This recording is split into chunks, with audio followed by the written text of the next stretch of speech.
और मेरा तो वो अपहरण ही करना चाहते थे और उन्होंने मेरे कपड़े तक फाड़ दिए और मुझे बार बार बाहर खींचने लगे और धक्का मुक्की करने लगे। ये तो कह रहे हैं ना हाथ कपड़े फाड़े हैं, हमें तो हमारी तो इतनी हिम्मत ही नहीं, हम आंख उठा के भी देख दें बहू की साइड। ये तो इन्होंने ये सोचा कि हम इल्जाम ऐसा लगा दें कि हमारे से पैसे नहीं मांगे। पहले वो हमारे घर आए और उन्होंने दरवाजे तोड़े कि खोलो, और हमने फिर दरवाजे लॉक कर लिए, नहीं खोले हमने। मेरे माँ बाप सिर पे नहीं है, मैं बर्दाश्त नहीं कर सकता। मेरे ऊपर मतलब जो है मैंने पहले ही बाहर से कर्जा उठा के दिया है और मैं मतलब जो है वो कर्जा वापसी भी देना है। नमस्कार, फिलहाल हांसी शहर से एक मामला निकलकर सामने आ रहा है जहां पर एक महिला का ये आरोप है कि कल रात को इनका अपहरण करने की कोशिश करी गई थी। कल रात को 9:30 बजे के करीब रवि एलावादी, उसका भाई महेंद्र एलावादी, एक और है दीपक एलावादी और उनके साथ कुछ गुंडे लोग जो धक्के से हमारे घर घुस आए और धक्का मुक्की करने लगे और मेरा तो वो अपहरण ही करना चाहते थे और उन्होंने मेरे कपड़े तक फाड़ दिए और मुझे बार बार बाहर खींचने लगे और धक्का मुक्की करने लगे। उसके बाद हमारे घर के और सब लोग यहाँ मौजूद थे, उनकी वजह से ही मैं बच पाई, नहीं तो कल तो वो ले ही जाते। और उनका ये कहना था कि हम आपको जान से मार देंगे। तो अपहरण करने के पीछे क्या कारण था? क्या कोई रंजिश थी, पहले कोई लड़ाई झगड़ा है या क्या जान पहचान है, या फिर किस कारण से वो घर में रहता है? ऐसी कोई इतनी वाली रंजिश तो ऐसा कुछ नहीं था, बाकी वो कल तो अचानक से ही हमारे घर आ गए। तो क्या वो आए ही इसी कारण से थे कि आपका अपहरण करेंगे? क्या कोई बातचीत हुई या सीधा ही आपसे आके बदतमीजी करने लगे? बस वो बार बार आकर यही कहते थे कि ये घर हमारा है, यहाँ से निकलो। अच्छा, मतलब सीधी बात मैं करूँ तो प्रॉपर्टी को लेकर जो है डिस्प्यूट चल रहा है फैमिली में? कोई डिस्प्यूट नहीं है, 4 साल पहले वो सब क्लियर हो चुका है, अब कोई डिस्प्यूट नहीं है। वो बार बार ऐसे ही झूठे इल्जाम लगाते रहते हैं और हमें परेशान करते रहते हैं और वो ये चाहते हैं कि ये जिए ही ना। तो आपका ये कहना है कि जिस टाइम आप गए थे उनके घर पे बातचीत करने के लिए तो आपकी माताजी साथ में गई थी? घर में नहीं गए, हम गली के अंदर खड़े होकर बात हुई है, उनके अंदर तो हमने एंट्री की ही नहीं। मेरी माताजी बुजुर्ग थी, मैं हाथ पकड़ी इनको साथ लेके गया था। ये मेरे साथ थी, मेरा छोटा भाई महेंद्र कुमार जी मेरे साथ थे, उसके बाद मेरा छोटा भाई दीपक जी एलावादी मेरे साथ थे।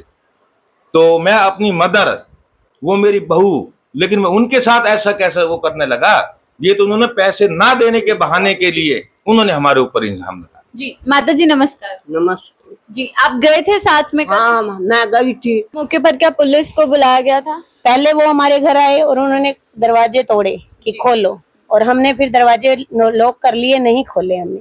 उसके बाद मैंने 112 नंबर पे पुलिस कंप्लेन की, बट पुलिस भी 40 मिनट्स तक पुलिस भी नहीं आई। जो भी था उन्होंने फोन करा दिया या जो भी करा दिया, पुलिस भी उस समय नहीं आई जी। और काफी मेरे बार बार फोन करने के बाद फिर ये दोबारा से आए, और जब दोबारा से ये आए फिर मैंने पुलिस को दोबारा से फोन किया, बड़ी मुश्किल से फिर पुलिस आई, पर फिर भी पुलिस के सामने भी इन्होंने हमें ये धमकी दी कि आप घर से बाहर निकलो, आपको ले जाएंगे, आपको ये कर देंगे, जान से मार देंगे, ऐसे बोलते रहे। तो पुलिस के सामने की ये बात है, फिर भी पुलिस ने कुछ नहीं किया। यहाँ तक कि अभी तक भी उन्होंने हमारा FIR दर्ज नहीं किया जी, सिंपल रिपोर्ट ही ली है उन्होंने, FIR दर्ज नहीं किया। और उसके बाद भी उनके सामने भी उन्होंने ये सब किया, फिर भी पुलिस उनको नहीं ले गई, फिर भी वो हमें ही बोल रहे थे कि आप चलो, आप अपनी रिपोर्ट दर्ज कराओ पहले। फिर वो कहने लगे रुको, हमने 112 नंबर पे फोन किया है, पुलिस आ रही है। तो उसके बाद हम वहीं खड़े रहे। अदरवाइज हम तो हाथ लगाना तो बहुत दूर की बात है, हमने आंख उठा के भी नहीं देखी उनकी साइड, उनको ये कहते हुए सोच भी नहीं आई। अगर हमें ऐसा गलत काम होता कि वो पुलिस हमारे को छोड़ देती थी।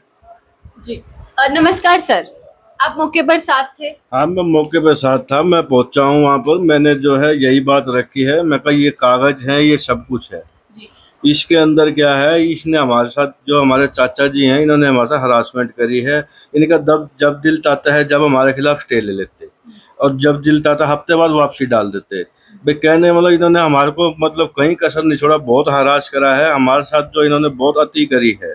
और अब भी हम जब रात को गए हैं, भाभी हैं हमारे, सब हमारे परिवार के मेंबर हैं, हम गलत नज़र से कभी भी नहीं देखते।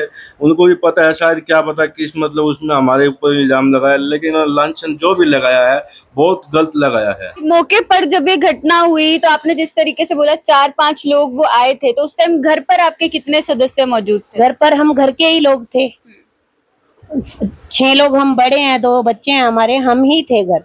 तो इतने सारे लोग घर में मौजूद थे, उसके बाद भी आकर उन्होंने आपके साथ बदतमीजी कर ली और इस तरीके से आपके कपड़े फाड़ने वो तो बदमाश है, गुंडे हैं। उन्होंने तो पहले वो हिसार के भी अपने साथ और भी गुंडों को लेकर आए हुए थे। कुल कितने लोग थे कल? कुल वो 8-10 लोग थे। 8-10 लोग। हाँ जी जी क्या गली में कोई सीसीटीवी कैमरा वगैरह कुछ लगा हुआ है प्रूफ करने के लिए? गली में तो शायद यहाँ तो नहीं है। मौके पे पुलिस आ गई, मौके पे तो देखा सब कुछ, मौके पुलिस ने देखा कि ये बदमाशी कर रहे हैं, उनके हाथ में कंट्रोल नहीं था, पुलिस के हाथ में। उन्होंने एक ही बात कही कि आप हमारे साथ चलो, पहले कंप्लेंट लिखाओ, उसके बाद हम कार्रवाई करेंगे। अभी तक हमारी कोई कार्रवाई नहीं है। वहाँ कैमरे लगे हुए हैं, सब कुछ लगा हुआ है, सारे ये बात कहते हैं भाई हमने गलत करा, बिहेव करा है, कैमरे लगे हैं, सब खंगालो वहाँ, निकालो वहाँ। हम ये चीज के लिए, पड़ोसी भी हैं, सारे हैं, 2 घर छोड़ के बुआ रहती है, बुआ का लड़का है, उनके बहू है, उनके बच्चे हैं। अरे किसी को तो मतलब विटनेस ले आओ हमारे खिलाफ। फिर आपके कहने से क्या हो जाएगा? हम हमारे पे भी लांछन लगा रहे हो। हम ये सोचते हैं भी आपसे ज्यादा हमारी बेइज्जती हो रही है जो लांछन लगा रहे हो। आपको तो शहर में सबको पता है आप कैसे हो, हमारी और आपके उसमें बेइज्जती हो गई। आपका गलत लांछन लगाना, हमारी बेइज्जती आपकी तो है, हमारी और कर रहे हो। आप परिवार में बड़े हो, बड़े वाला काम करो। जब मेरे सिर पे माँ बाप नहीं है तो हाथ रखो, हाथ नहीं रखो तो मेरा खाओ भी मत, और ना मैं खाने दूंगा। तो मतलब आप सीधा सीधा ये कह रहे हैं कि आपके ऊपर जो इल्जाम लगाए गए हैं वो सरासर गलत है? सरासर गलत है जी। जो हमारी जमीन का बंटवारा हुआ था उसके अंदर ये सारी जमीन अपने नाम करवा गया था जी, जो हमारे दादा लेई जमीन थी। उसके बाद मेरे दादा लेई का एक मकान भी है, उसके अंदर भी हम दीपक जी का और श्री हरिकिशन जी का, ये दोनों ये भी है। इन्होंने सारी जमीन अपने नाम करवा कर इन्होंने हमारे ऊपर दबाव डाला। हमने एक पंचायती तौर समझ लो, परिवार समझ लो, हमने कहा देखो 4 बंदे इकट्ठे हों तो हमें डूब के मरने वाली बात है, हम ये काम नहीं कर सकते। इनसे जब हमने अपनी जमीन वापस मांगी तो इसने 1 किला फालतू का अपने पास रख लिया जी। वो कहते पहले ये रखो, उसके बाद मैं तुम्हारे को बाकी दूंगा। तो हमें एक मजबूरन से उन्होंने हमारे साथ ये काम किया। हम बहुत तंग हुए, दिन रात रोए भी सही। 1-1.5-2 महीने इसके नाम सारी जमीन भी रही जी। नंबर 1। नंबर 2 प्रश्न ये है, जो हमारे पिताजी हैं उनकी एज 80 साल है। देखो वो तो आपको भी पता है कि बुजुर्गों का लोग आशीर्वाद लेते हैं, ये उनको रुलाते हैं। देखो उनका हिसाब उनको देना। देखो बेचारा वो रोटी कहाँ से खाए कमा के। तो दोनों पक्षों की आप बातचीत सुन सकते हैं, दोनों पक्षों का क्या कुछ कहना है। फिलहाल वीडियो को ज्यादा से ज्यादा शेयर करिए, और आपको क्या लगता है कि कौन सही है और कौन गलत, नीचे कमेंट्स करके जरूर बताइएगा। वीडियो को ज्यादा से ज्यादा शेयर करते रहिए, जुड़े रहिए मेन मुद्दा है के साथ। धन्यवाद।